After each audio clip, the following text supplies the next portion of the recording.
Welcome to a special episode of the Prof G Pod. We're recording this on Monday, March 2nd, just 3 days after the United States and Israel launched a large-scale military campaign against Iran following months of escalating tensions. On February 28th, U.S. and Israeli forces struck hundreds of military, missile, and command infrastructure targets across Iran. In an operation the two governments say killed Supreme Leader Ayatollah Ali Khamenei and scores of Iranian senior leaders. President Trump has said the campaign could continue for 4 or 5 weeks, and the Pentagon has confirmed U.S. military casualties, with American troops killed in action and more expected. In response, Iran has launched ballistic missiles and drones at Israeli cities and U.S. bases across the Middle East, including in Gulf states. Rocket and drone exchanges have also drawn in Hezbollah and Lebanon, prompting Israeli strikes there as well. The conflict now spans multiple fronts, has disrupted oil markets and global air travel, and drawn warnings from world leaders about the risk of wider regional escalation. Here with me to discuss all of this is Fareed Zakaria, a journalist, author, and political commentator.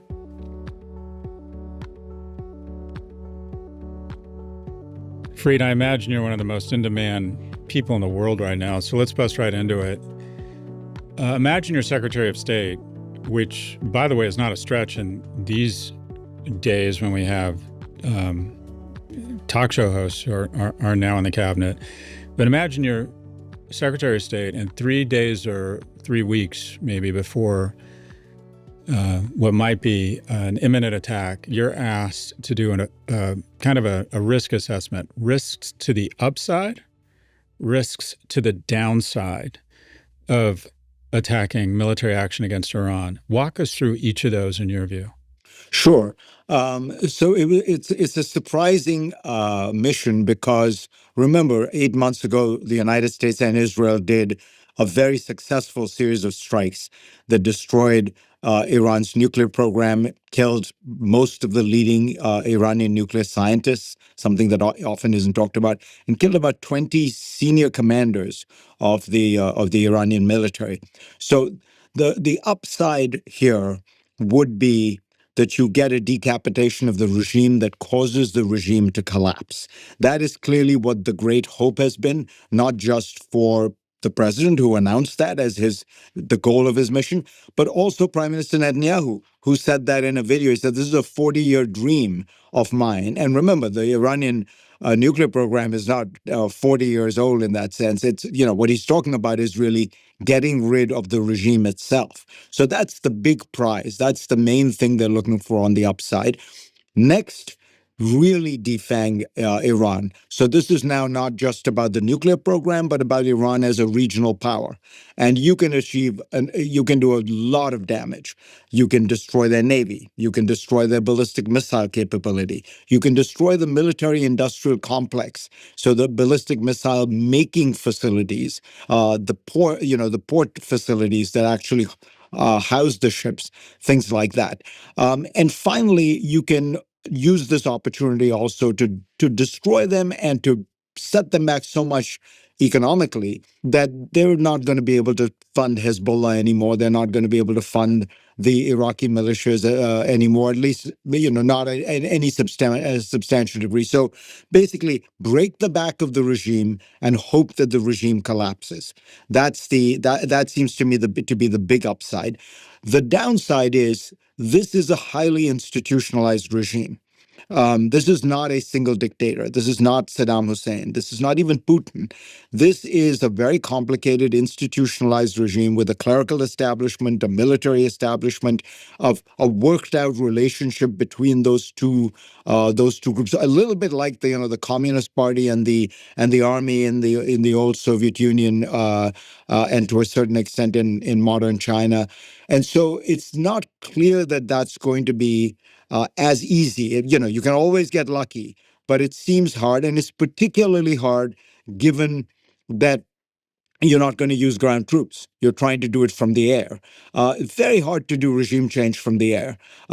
People, you can look at Afghanistan and Libya, but remember, there were ground forces. They just weren't ours. The Northern Alliance was in Afghanistan, sweeping through province after province, while the CIA and American air power helped them. In Libya, there was a huge insurgency that the United States and others were helped by the bombing. Here, we don't have anybody. There is no army on the ground. So that's the principal limitation and that the principal danger here is at the end of the day, you have defined success as regime change. President Trump announced it in his message, and Prime Minister Netanyahu talked about it, and it's obvious. Survival is victory for them. The second challenge is going to be the regional element, though I wouldn't put this that high, but it's real.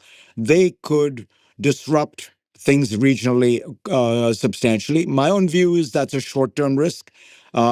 You notice oil prices have not gone, through the roof. They've gone up. Gas prices haven't gone through the roof because all these facilities can be repaired. Iran does not have an unlimited supply of these kind of weapons. What's really striking is how well the air defenses of the UAE have held up, even of Saudi, though we know a little bit less about it. And most importantly, this was the biggest miscalculation the Iranians made. They've united the Gulf in support of this mission. Think about it. You now have the Gulf Arabs supporting an American-Israeli mission against Iran because the Iranians have been, retaliating willy-nilly at 9 different Arab countries. This was probably the biggest single mistake they made. And the other downside, I think, is you could imagine a circumstance where there is now a kind of generic instability built into the region, a little bit like the Houthis in Yemen, that you're going to have to deal with. Persian Gulf becomes a kind of dangerous territory. Insurance companies aren't willing to go there. I think the principal danger is the survival. The other two are reasonable dangers. But remember, overall, Iran is very, very weak. So it doesn't have a lot of cards that it can play. Let me propose another potential upside. I find I'm naturally a pessimist, so I always try to ask myself what could go right. 90 million people, incredible scientists, universities, sitting on top of the second largest natural reserves of gas, third largest reserves of oil, has been kind of punching below its weight class for a couple decades now. Maybe it doesn't become pro-West, becomes West neutral and decides that the organizing principle isn't death to Israel or death to America, and becomes a great trading partner for Europe in the West. And this incredible culture of Persia is unlocked again. And we end up with kind of the peace and prosperity that we've all envisioned for the Middle East. Is that a pipe dream?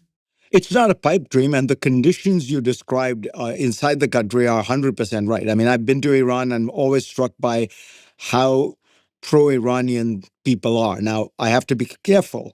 Mostly, they only let you go around Tehran, and rural areas are more pro-regime, older people are more conservative, more religious.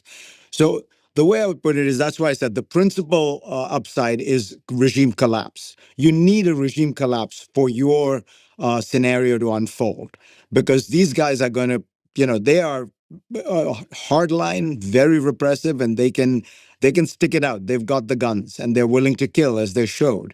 So in order for your dream to come true, we need to see some cracks in the regime. You need to see some, maybe parts of the army distance themselves from parts of the clerical establishment. That's typically the kind of thing that you see when you begin to see regimes fall. But if that were to happen, to play out, to spin out the what can go right scenario, look, Iran is one of the great trading nations of the world. It has always been very pragmatic in its foreign policy historically. Iran had relations with Israel, under the Shah. In fact, the Tehran's water system was built by Israeli engineers, and if one of the reasons they're running out of water, the president of Iran has talked about maybe having to move the capital from Tehran because they're in such bad shape. And part of the problem is they can't get the Israelis to come in and help them fix it, because they're the ones who would probably be the best experts at this. So there is a tradition of Persian trading practicality that could absolutely come to be. But I would caution, it's a very tough regime. They are very institutionalized, and I don't want to discount entirely there is a Shia religious element within Iran that is real. I give you a simple example. Look next door at Iraq, where they have free elections. The Shia population, a large part of the population votes for parties that are religious and political, often led by mullahs like Muqtada al-Sadr.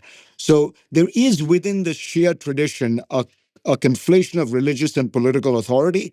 It's very alien to those of us in the West. It's also very alien, by the way, to all the people who I met in Tehran, who are like urban liberals, who very much espouse the kind of vision of Iran that you described. But there is another Iran out there in the rural areas, and just a matter of humility, we don't know enough about it. But as I said, they tend to seem to be a little more religious, a little more conservative, a little older. And when you look at Iraq, you see that even free elections, you end up with a lot of religious and religio-political authority being given votes. I've heard a theme across sort of right-leaning media figures, mostly podcasters, that this has all been orchestrated by Netanyahu and Israel. To what extent do you think Israel's influence played or didn't play a role in this?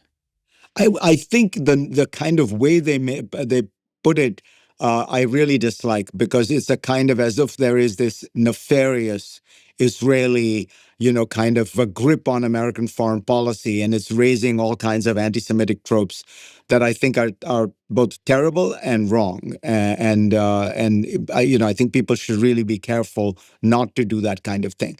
I think in this case, remember, the United States has been opposed to the Iranian government since its founding. The Iranians took Americans hostages. The Iranians have tried to attack Americans in various places all over the world. This is a very adversarial relationship the United States has had with Iran.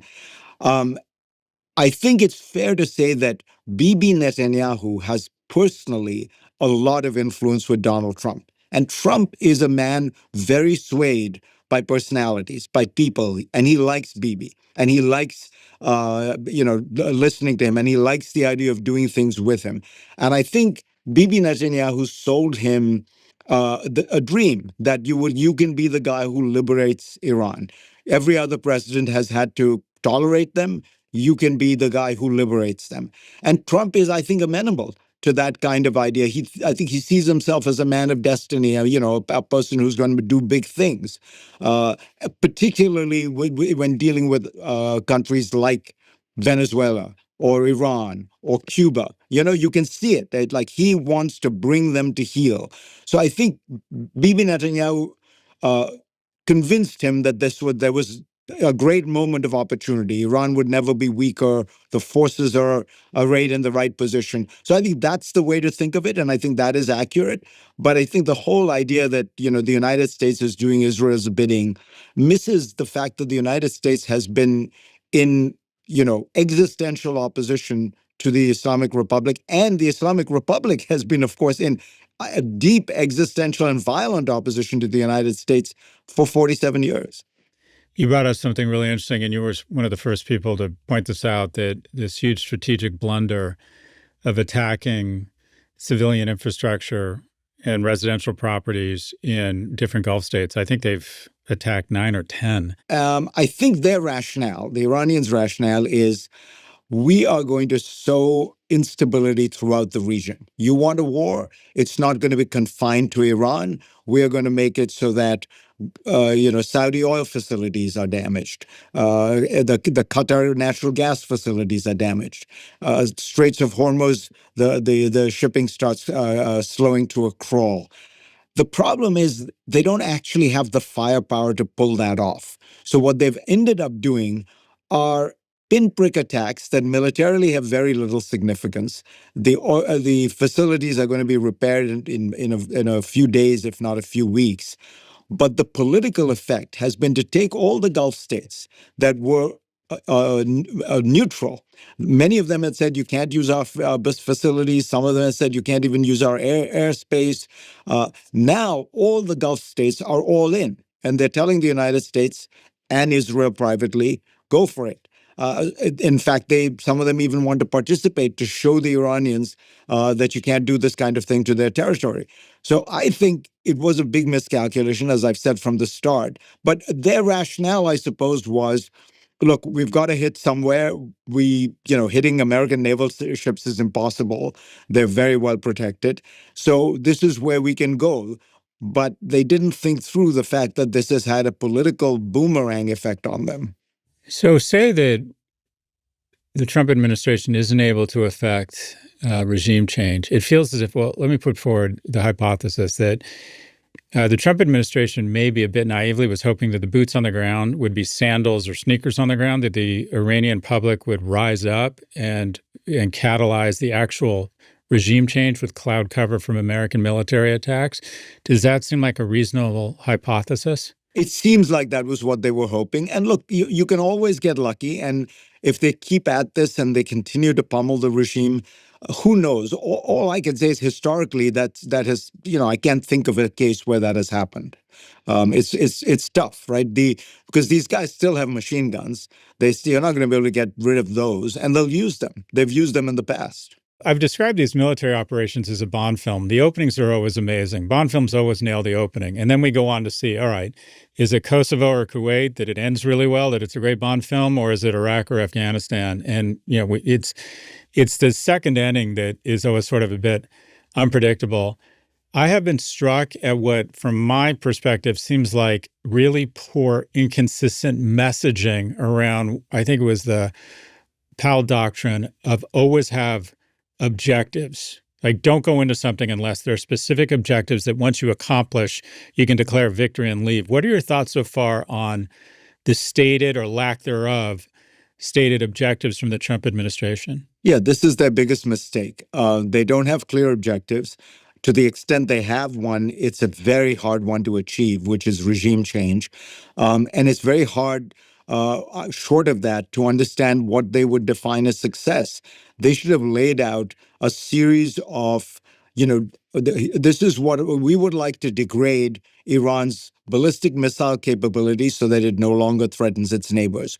We want to degrade Iran's navy so that it no longer poses a threat to the safe flow of oil in and out of the Straits of Hormuz. We want to degrade Iran's command and control so that they can no longer run these militias around the Middle East. Those would have been, goals that you could understand. Frankly, they could kind of define success because, a lot of the information would be classified.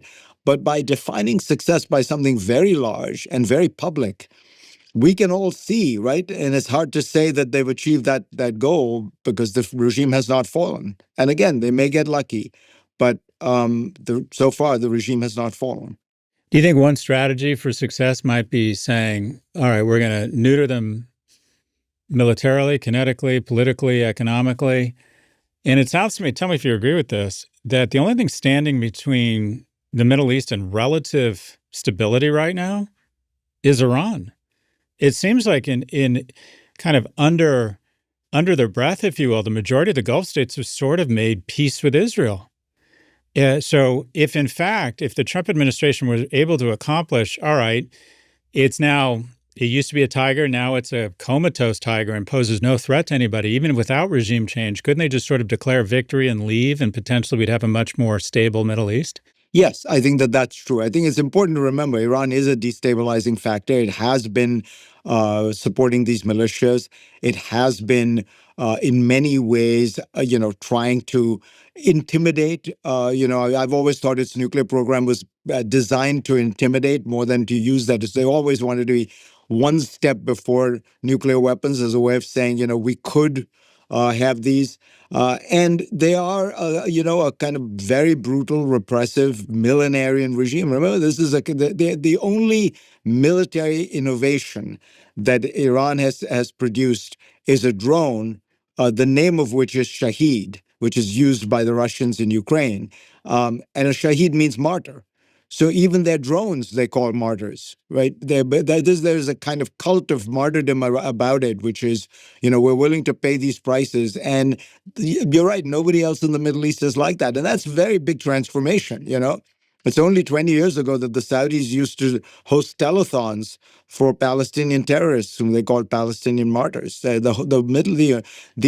Gulf Arabs have been totally transformed. Egypt has been transformed. Turkey is still, kind of a complex power, but yeah, in general, you would have a much more stable, predictable Middle East if you didn't have this particular regime in Iran. And maybe you will find that what ends up happening, Scott, this is another kind of what could go right scenario. That is that the regime survives, but in a form that it essentially becomes more of a military dictatorship than a theological military dictatorship. And as a result of that, it is more practical. And maybe it's a little bit more open at home, but most importantly, it is much less meddlesome abroad. It realizes that game is over. It's hard to think of a nation that has fallen further faster in terms of its power or the power it can exert domestically, regionally, and internationally than Iran. And there are ramifications not only within the country and in the Middle East, but beyond that. My understanding is 80% of the oil from Iran was going to China. They obviously have proxies all over they were allies with Russia. You mentioned Ukraine, that they were supplying drones for Russia in their war against Ukraine. How do you think the collapse or the defanging, if you will, of Iran affects nations outside of the Middle East? They haven't had a large footprint outside the Middle East, but they did have this one fairly close connection with Russia. The Russians now make the drones themselves. Effectively, the Iranians have kind of licensed the technology to Russia. But look, I think it's a blow to that whole idea of a kind of Russia, China, Iran, North Korea axis. And these guys are bad actors. And to the extent that they get, taken down a notch, it is a kind of blow to that axis of instability and the anti-Western axis that it represents. The challenge is the way that Trump has done it, without going to the UN, without using any kind of invocation of broader principles, international law, without using any of America's traditional allies, without even consulting Congress.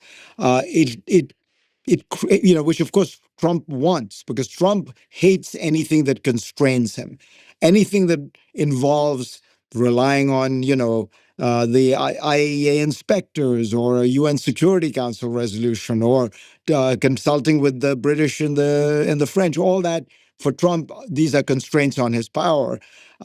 Those would have given a lot greater legitimacy to this. That would have created more of a kind of rule-based sense of like Iran is the one that's outside of the rules. They're the ones violating things. Right now, we have done this in a fairly ad hoc way that is outside of most accepted rules and such. And I wish that it would have been easy to do that, because Iran is a rogue regime. It has been acting in ways that are violations of all kinds of international norms and laws, and it wouldn't have been difficult to do that. But I think that there's a core kind of Jacksonian element to Donald Trump's foreign policy, which is about, I get to decide everything on my own. We get to act unilaterally. We're never going to be constrained by anybody else. Let's talk about allies, because I never thought I would see, well, Australia and Canada have weighed in with what I'd call not full-throated support, but support. I was really shocked, though, to see Prime Minister Starmer offer what I thought is just really reluctant, conditioned, hesitant support. Like, we'll let you use our air base, but be clear, it's only for defensive purposes. Talk about where we have received and where we have not received support, and what it says about the Trump administration and America's place in the world right now.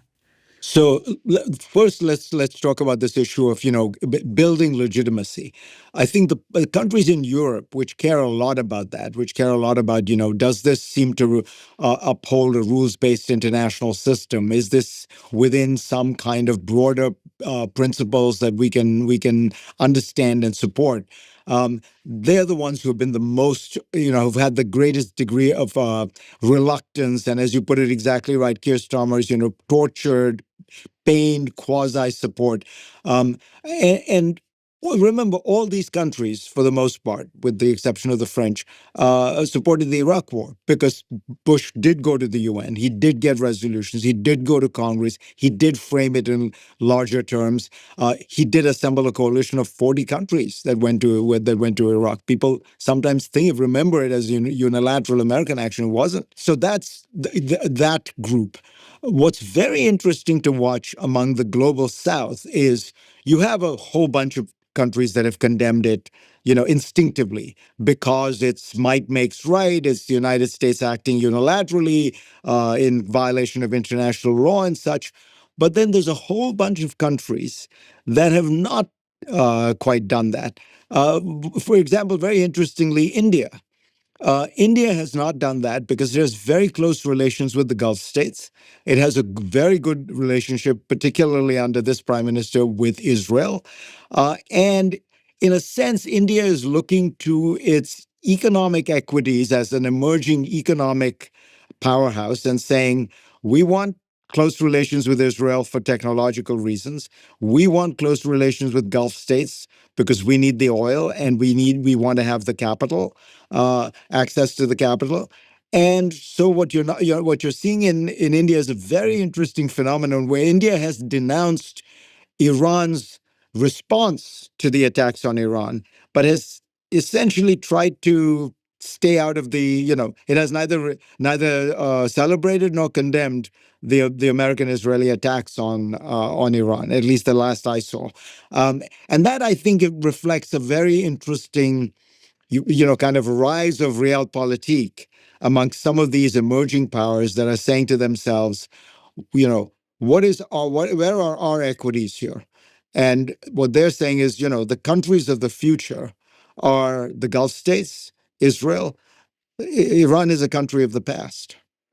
Let's bring it back, or let's come home domestically. It strikes me that this has caught Democrats flat-footed.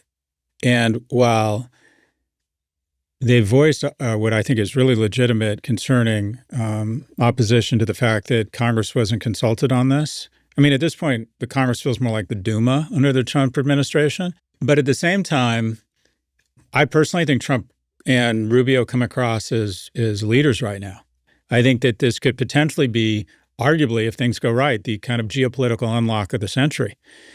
And Democrats have to walk a fine line between saying, okay, we're supposed to have co-equal branches of government, and the American people pretty much across both parties, obviously much more so on the Democratic side than the Republican side, do not want this war and especially do not want boots on the ground. But talk a little bit about how this has affected politics in the U.S. And if you can, just even in the context looking forward to 26 and 28. It feels like everything's been kind of thrown up in the air right now, and we don't know where it's going to land. Yeah, I agree with that. It's moving very fast, so it'd be hard, and a lot depends on where things go. Yeah, I think what the Democrats should do is have a principled opposition to the idea that the president of the United States can act in an almost authoritarian fashion. I mean, look at it. Right now, he's ordered boats to be shot out of the Caribbean. He's ordered essentially an invasion of Venezuela and the capture of the head of state.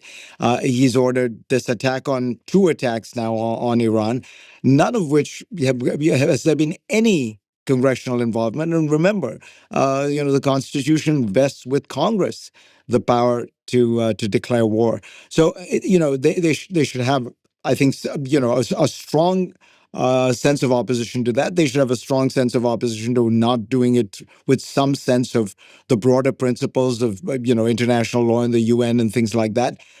But they should be clear. Iran is an enemy of the United States. It has done very bad things to the United States. They were one of the principal sponsors of the militias that killed Americans in Iraq by the dozens. And that, it would be a very good thing if Iran's wings were clipped, if its power was degraded. And it would be a very good thing if the Iranian regime was transformed into something more pluralistic, democratic, and representative and reflective of the will of the Iranian people. I don't think that's such a hard uh, position to explain to people. I think most people would be able to understand it. That, like, you're going to have an adversary. You can agree that the adversary is bad, but you also don't think the president should be a dictator in the way he wields power. I used to think that our entry into Iraq was the geopolitical first ballot Hall of Fame screw up of the century. And now I'm beginning to think that, and there's some bias here, so open to pushback, that the new winner is October the 7th. That if you had told Sinwar, Sadat, Khomeini that you're all going to be dead in 3 years and your institutions are going to be so dramatically weakened that, I mean, we used to call Iran the superpower of the Middle East. Everyone was scared to death of Hezbollah, this supposedly this sleeping military giant. Hamas was always a threat. All of these things, Assad is playing video games in Moscow. Everyone else that we know their names is dead. And these organizations are either eliminated or incredibly neutered. Will October the 7th go down as arguably the biggest geopolitical disaster of its sponsors of this century? I think it's probably one of the biggest miscalculations that any group has made. I mean, Hamas, when people say this was all Hamas wanted this because we draw attention to the Palestinian cause, I think this is nonsense. I mean, this resulted in the essential elimination of Hamas as a fighting force and even as a political entity. I mean, it is now a faint shadow of an organization with absolutely no capacity. Hezbollah has been largely defanged. The Syrian regime collapsed in no small part because of all this, and now Iran has been neutered. Look, I've been writing for a while and saying Israel is the superpower of the Middle East. I've been saying it for a while. What October 7th did was it unlocked the restraints on Israel. Israel decided that it no longer was willing to, to stay on the back foot and react on a point by point, pinprick by pinprick basis, that it was going to go all out, that it felt, Bibi and Netanyahu felt, probably correctly reading the Israeli public, that this was the moment he could lean as far forward as he wanted, and he would be fine. And there was a changed geopolitical reality, which was that the Gulf states were no longer in, existential opposition to Israel. In fact, as you say, were kind of in a tacit alliance with Israel against Iran. And so all those things come together. October 7th allows the unlock, and Israel goes for it, and the Gulf Arabs silently cheer on. That's the big story. And the Israeli military has become, as I said, the superpower of the Middle East. It can, what its capacities here have been extraordinary. What's also extraordinary, by the way, is the intelligence to know where these people are. And I think that is a really untold story that is really extraordinary. The Iran has been penetrated in so many different ways. Its nuclear establishment, its military establishment, even some parts, so this is the least, even some parts of its clerical establishment. Talk about how this impacts Russia and China. For the Russians, I think the most important impact is there was an ongoing military relationship, and one wonders whether it has much of an impact there. The short-term effect, of course, is good for the Russians because the price of oil goes up, and Russia needs that. For the Chinese, I think it's more complicated. The Chinese were getting Iranian oil, as you pointed out, and they were getting a good deal because of Iran's isolation. They were able to get it highly discounted. But there is a fundamental difference between what I think are the core interests of China and the core interests of Russia. And this is sort of a broader issue. It even relates to our relations with Russia and China. Russia is a rogue state. It likes instability. It wants to destroy the rules-based international order. Why? Because fundamentally, it is in opposition to that order. It believes that that order has been, largely expanded and created on the back of the collapse of the Soviet Union. And it is a commodities and oil superpower, which means instability is good for it. Right? Instability means the price of oil goes up, the price of gas goes up, often the price of other commodities go up. And that's all good for it. China is very different. China is a country that needs integrated global markets, that needs trade, that needs a free flow of capital, free flow of goods. So China should want an Iran that is the kind you were describing, a great trading nation with whom they could do business, and maybe they're not as hostile to the West as they are now, but they would be neutral and they might look favorably on the Chinese. You could imagine an alliance between a very different Iran and China just based on their economic interests. But Russia is a rogue regime that wants instability. I think this is one of the big, larger geopolitical realities we should be trying to exploit, which is that China does not benefit from a world in chaos. And we should be trying to make that case to them much more carefully and strongly. Russia does. And Russia is, at the end of the day, a very tough country to do business with because they have this fundamental interest which is opposed to the way America wants. They don't want a stable Europe. They don't want to trading prosperous relations with Europe because that means they become smaller and smaller and less important. Russia's strength derives from its ability to cause chaos, to be a rogue state, to use its nuclear umbrella to intimidate countries, to use its hybrid warfare to undermine democracies. China is different. China is growing strong because of an integrated global economy. And that's a big difference. And we should try and drive a wedge between those two countries. It strikes me that if we're still talking about Iran and we're still flying sorties over to Iran and there's still this kind of video footage and in any war, there's going to be an X factor. American servicemen and women are going to be killed. Our allies are going to take hits. If this is still going on in October, it strikes me that it's probably bad for the Trump administration and Republicans running for re-election or election. One, do you agree with that? And two, if you were advising the Trump administration around kind of an ideal messaging and strategy for an off-ramp before then, what do you think? All right, Fareed, outline what you think the objectives are and the optimal off-ramp that recognizes that America does not support boots on the ground, and that if this goes on much longer than, say, 3 or 6 months, the term forever war is going to be in every campaign ad of every Democrat come November. Yeah, so first I agree with you. I think, look, let's remember, foreign policy by and large does not usually play much of a role in American elections. Remember Bush, Bush Senior, the victor of the Cold War, presided over the collapse of the Soviet Union, the collapse of the Berlin Wall, then wins the Gulf War on almost technically perfect terms, had a 91% approval rating, and then lost the election to Bill Clinton. So foreign affairs often does not have as big an impact as we would think it would. But I agree with you. If it feels like this is going on and meandering and, they haven't been able to find a way to get out, what it does is very important, which is it for the first time you could imagine it dividing Trump's base. Because Trump's base does involve a lot of people who think that the United States should not be spending time worrying about any of these countries out there. And if you listen to the Tucker Carlsons of the world and the Ann Coulters of the world, and there are more and more of them, that voice is real.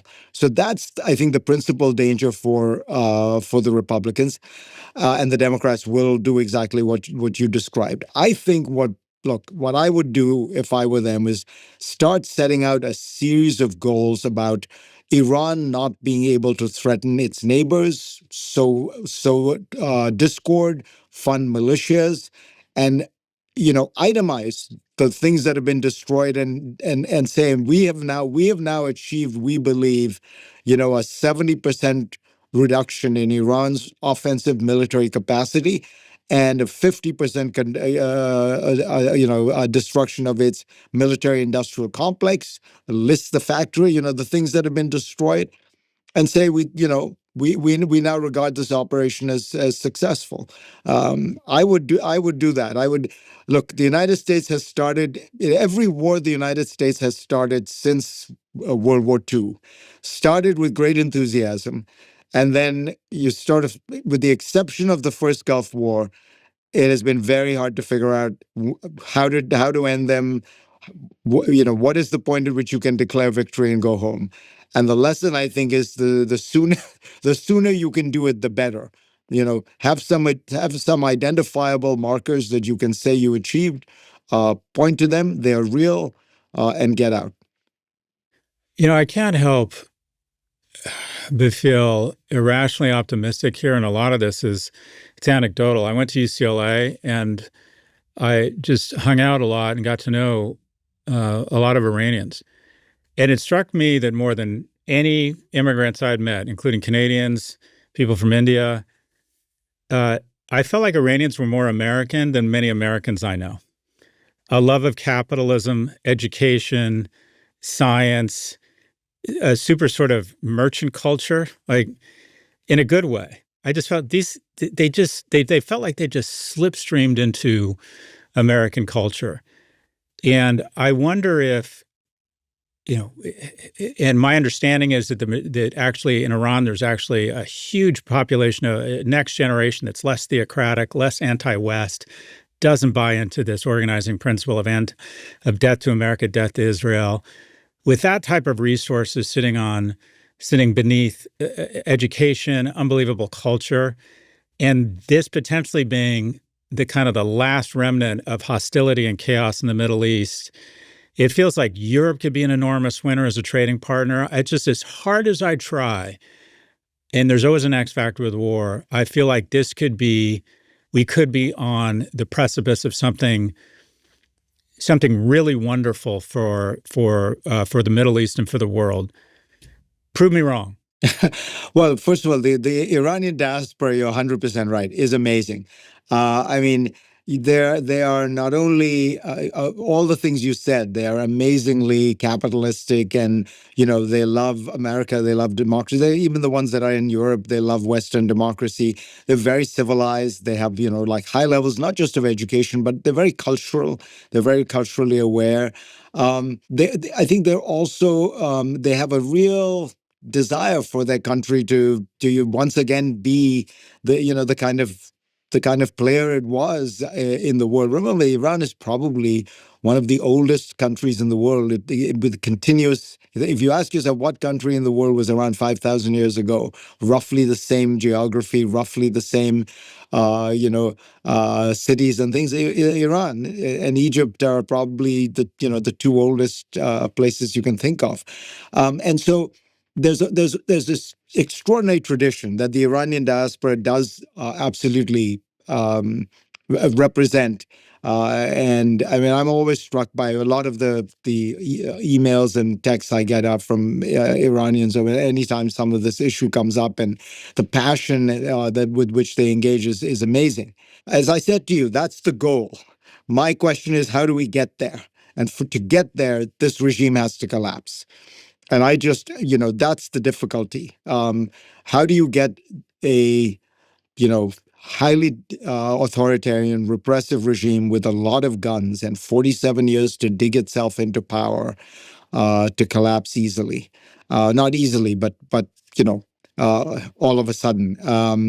And I haven't seen the signs of that yet. That's and when I say that, I know that a lot of people in the Iranian diaspora don't like it. But what I'm just trying to do is to be honest and look at the world as it is, not the way I would like it to be. I would love to see a secular Iran that was playing the kind of role that you're describing in the world. All I'm saying is to get there, this Islamic regime needs to collapse or be toppled.